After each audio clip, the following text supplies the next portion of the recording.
What is the strategic importance of rare earths and why Greenland? Here to tell me more about it is Carl Popal, the Executive Chairman of Eclipse Metals. Carl, it's a pleasure to see you again. How are you? Thank you. I'm well, thank you. Thanks for having me, Shay. Now, Carl, I know you've got a few projects on the books, but you seem quite focused on Greenland at the moment. Tell me, what is the flagship project in the area and why is it so important to Eclipse Metals? Yeah, look, the Ivigtût project, which comprises of the Grønnedal rare earth deposit, the carbonatite deposit, is a strategic mineral deposit and within European territory. It's got a vast history of mining the area, and as a PR and ND enriched magnet rare earth deposit. In today's world, it's critical for Europe and US to have a project within that part of the world. So Greenland is becoming a strategic play, geopolitical play in light of the trade sanctions. Well, that's actually exactly where I want to take this interview. I'm so glad you mentioned it. Why is looking for a rare earth project or even developing a rare earth project in Greenland so important right now?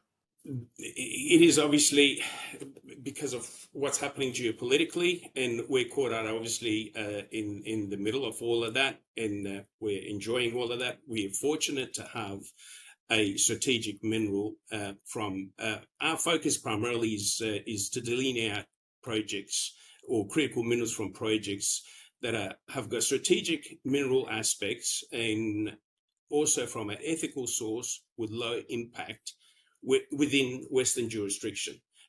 So it fits well the narrative of what the Western aligned market is looking for in that aspect. And most importantly, it's a deposit that starts from surface. It's continuous.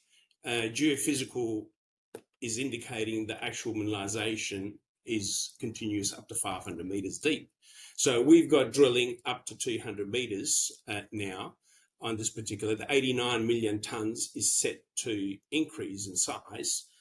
So overall, it's long life. The scale is there. And the magnetic rare earth aspects of it, in particular, NDPR, is highly enriched in comparison to other known deposits, the carbonatite deposits that's been delineated.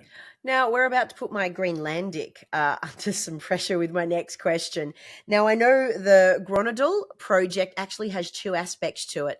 There is the rare earth project, which we've sort of been talking about the last couple of times we've spoken, but also there's this Ivigtût aspect to it, which is a pit, and it's got a couple of other different minerals in there.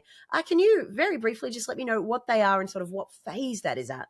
Yeah, the Ivigtût-Grønnedal mine, it's got 130 years history, mining history. Cryolite itself is a rare mineral. Ivigtût is the one and only known commercially mine in the world for this particular mineral, cryolite. It was used as a flux historically in production of aluminium. It assisted back in World War II. It's a project known to have won the war or assisted to won the war simply because the mineral aspects of it. So it's got a historical global, it is a historical global site. It's redefined for high purity silica and critical minerals. But most importantly, within that environment, we have the Grønnedal carbonatite complex, which hosts significant rare earth mineralization enriched in PR and ND. So it's got the dual aspect. The rare earth is 89 million tons. We've got 6.36 ppm total rare earths. And most importantly, the PR and ND aspect of that is 188,000 tons PR and ND within the 89 million tons that we've delineated so far.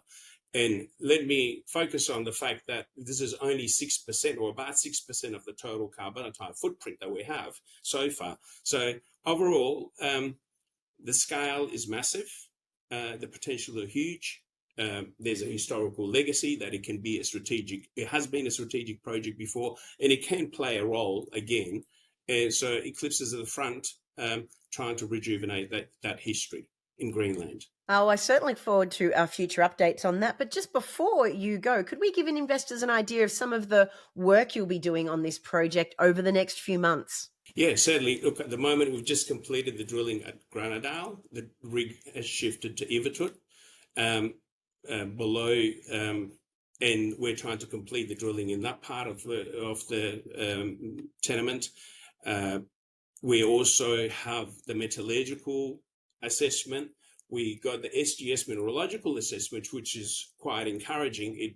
We've seen bastnäsite, monazite as the primary minerals, and we're seeing that in the Grønnedal core also. So there's visual aspect of it, and it's coarse mineralogy. So heading towards processing, we're trying to get a better understanding. So we're hoping we'll have an established flow chart how to separate the iron, monazite, bastnäsite from each other, because they're quite coarse mineralogy. So we're working on that aspect of it within the next month or two. Also, further drilling at Ivigtût.